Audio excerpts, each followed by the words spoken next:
2 दिवसापूर्वी माझ्याकडे क्लायंट आला होता. त्याच्या अकाउंटला 500 रुपये, 1000 रुपये अशा छोट्या प्रमाणात काही रकमा UPI ट्रान्झॅक्शन्स किंवा नेट बँकिंग थ्रू ट्रान्सफर करण्यात आले होते.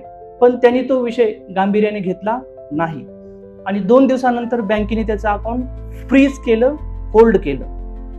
बँकेच्या म्हणण्याप्रमाणे हे ट्रान्झॅक्शन्स ऑनलाईन गेमिंगचा पार्ट आहे, सस्पिशियस ट्रान्झॅक्शन्स आहेत किंवा कुठल्या तरी फ्रॉड रिलेटेड ट्रान्झॅक्शनचा हा एक चेन आहे, हा एक भाग आहे.